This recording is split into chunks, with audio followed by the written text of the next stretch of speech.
की जो न्यूक्स हैं वो एक अमेरिकन जनरल के कमांड में के अंदर हैं और उससे भारत को थोड़ी सी शांति है। जो हैं करज़ई हैं, जब एक गुलाम कौम होगी तो भाई उसको लाजमी बात है, जब है ही गुलाम तो उन पे आप फिर कंडीशन ज़्यादा इम्प्लाई कर सकते हैं। पाकिस्तान के पास कोई चारा नहीं बचा है, वो पूरी तरह से अमेरिका के रहमो करम पर आ गया है, खास तौर से तब जब ये भारत ने ऑपरेशन सिंदूर करके और पिटाई करके ये जाहिर कर दिया अमेरिका कभी न्यूक्लियर आर्सेनल यूज करने की अनुमति देगा नहीं। अब हमें ये पता चल गया है कि अब दुश्मन की तैयारी तकरीबन आखिरी लम्हों पर पहुंच चुकी है। अगले किसी भी दिन, किसी हफ्ते, अगले आने वाले चंद हफ्तों में वो किसी भी वक्त दोबारा हमारे ऊपर हमलावर होगा। हम इधर जंग बंद करके मौजें करते फिर रहे हैं, सेलिब्रेशंस भी हमने कर ली, प्रमोशंस भी हमने ले ली, फिर यकायक ख्याल आया कि नहीं भाई ये तो वाकई एक सीज फायर है। भारतीय वज़ीर दिफा राजनाथ सिंह अपनी कौम को यकीन दिला रहे हैं कि इस रकम से भारत अपना एयर डिफेंस सिस्टम मजबूत बनाएगा,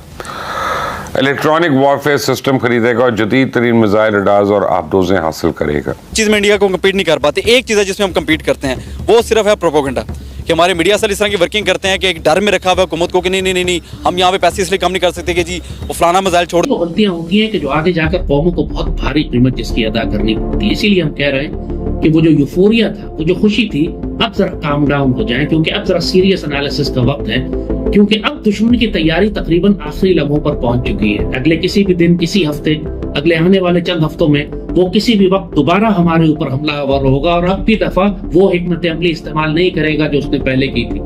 पहले उसने अपनी एयरफोर्स सामने लेकर आई थी, जो उसने अटैक शुरू किया था वो एयरफोर्स से किया था। जवाब में हमने अपनी एयरफोर्स ऊपर की और हमने जो स्ट्रेटजी डिप्लॉय की वो दुश्मन के लिए सरप्राइजिंग थी। दे वर सरप्राइज्ड। इस किस्म की वॉरफेयर वो एक्सपेक्ट नहीं कर रहा था कि पाकिस्तान करेगा, जैसे कहा नेटवर्क सेंट्रिक वॉरफेयर जो बीवीआरस के साथ हो और इलेक्ट्रॉनिक जैमिंग और स्पूफिंग। हमने कंप्लीटली उनको डिसओरिएंट कर दिया और वो उनको मार के गिराया गया अल्लाह के फजल से। लेकिन दुश्मन हमारी हिकमत अमली को देख चुका है। अमेरिकन ने, इसराइलीज ने उसको बहुत ज्यादा बैठ के उन्होंने as they say they have gone back to the drawing board and restrategize किया उन्होंने कि अब पाकिस्तान पर हम किस तरीके से आएंगे। और जाहिर है कि अब उनके जो थिंक टैंक्स हैं, उनके जो एनालिस्ट हैं, उनके जो मिलिट्री प्लानर्स हैं, वो ये देख चुके हैं कि अगर पाक फजाइया हवा में बुलंद हो गई तो उसके बाद इंडियन एयरफोर्स के पास कोई चांस नहीं होगा। तो यकीनी तौर पर वो कोई ऐसी स्ट्रैटेजी बनाने की कोशिश करेंगे कि पाक फजाइया को हवा में ही ना उठने दें। जनरल बाजवा और फैज के दौर में जो तबाही हुई है, दैट इज अस्तगफुरुल्लाह। मतलब ये तो पूरा माइंडसेट ही इन्होंने आर्मी का चेंज कर दिया था कि जंग हो ही नहीं रही, 100 साल का अमन करने जा रहे हैं, फौज की तादाद कम कर देते हैं, टैंकों में पेट्रोल नहीं है, लड़ने की जरूरत नहीं, लड़ सकते नहीं। मतलब इन्होंने पाकिस्तान को जिस तरह प्रेजेंट कर दिया था। And I was the only one। तो जनरल मुशर्रफ के वक्त से शोर मचा रहा था कि यार 4th जनरेशन वॉर है, ये 5th जनरेशन वॉर है, अब इंडिया के साथ हमारी जंग आने वाली है। 2007 के बाद पाकिस्तान के अंदर जो अमेरिकन इन्वॉल्वमेंट थी with regards to the nuclear weapons, this became very very forward. और ये चीजें मैं नहीं बोल रहा, न्यूयॉर्क टाइम्स, वॉशिंगटन पोस्ट, हर जगह रिपोर्ट करी हुई हैं कि पाकिस्तान को $100 मिलियन उस टाइम पे दिए गए थे। किसके लिए? To secure the nuclear weapons. और $100 मिलियन के बाद आगे भी ट्रांचेस इन लोगों ने बोली थी जो 2014 या 15 तक मिलती रही पाकिस्तान को। Well they built up their C2 C4 centres, basically command and control centres, जहां से वो न्यूक्लियर वेपन्स को कंट्रोल कर सके। स्पेशल प्लान्स डिवीजन बना इनका, इनके जो अंडरग्राउंड बंकर्स बने, इन्होंने फाइबर ऑप्टिक्स लगाई, उसके बाद अपग्रेड धीरे धीरे करके लोग करते गए। And Pakistanis were very proud of this place to a point. ये नूर खान में, ये जिस जगह को हमने फोड़ा है, वहां पर लोगों को लेके जाके बड़ा दिखाते थे, देखो जी हमारा C4 सेंटर है, इनप्रेग्नेबल है, ये इसके अंदर EMP नहीं आ सकता, इसके अंदर न्यूक्लियर बॉम्ब का कोई इफेक्ट नहीं होगा, ये नहीं होगा, वो नहीं होगा। बट भूल गए एक वेंटिलेशन शाफ्ट था जिसके अंदर से हमने आफ्टर ऑल ब्रह्मोस को पेनिट्रेट कराया। Nothing is invincible, everything has a breaking point.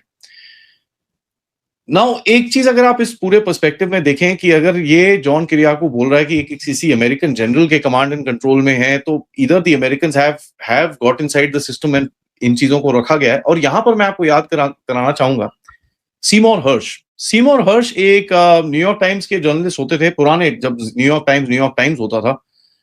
But currently वो अपनी वेबसाइट पे और अपने फ्रीलांसिंग करते हैं, और ये काफी हद तक अमेरिकन एस्टैब्लिशमेंट की इन्होंने पोल बहुत बुरी तरह खोली है। वियतनाम में जो अमेरिकन आर्मी ने मैसेकर्स करे थे उसके बारे में इन्होंने पोल खोली थी।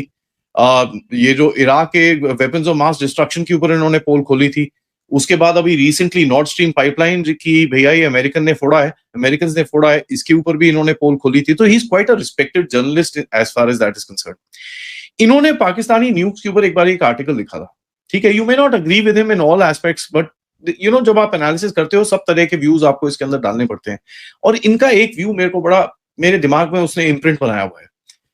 इनके एक पेपर के अंदर जो मैं बता रहा था पाकिस्तानी के ऊपर लिखा था, जब डीन्यूक्लियराइजेशन टाइप पेपर था वो, and probably I can share it on my social media and we can talk about it further. उन्होंने लिखा था कि साहब आप जितना मर्जी डीन्यूक्लियराइज कर लो पाकिस्तान को, पाकिस्तान ने एक ठान रखी है कि साहब you can take everything you want but the two hiding in the tall grass next to the runway.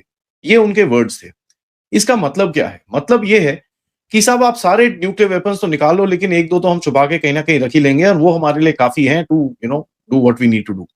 Basically एक मास कैजुअलिटी इवेंट करने की इनकी कैपेबिलिटी उनको चाहिए। तो आप जितना मर्जी डीन्यूक्लियराइज कर लो।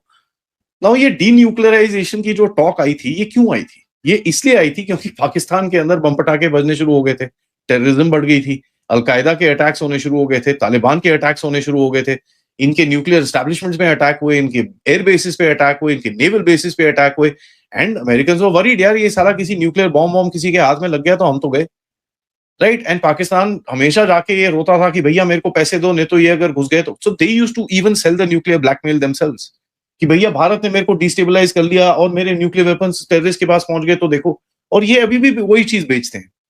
तो यहाँ पर I think somewhere down the line the Americans would have you know कुछ तो होगा कि भाई इसको डीन्यूक्लियराइज तो नहीं यार, at least cut off this bloody threat of the nuclear weapons. यही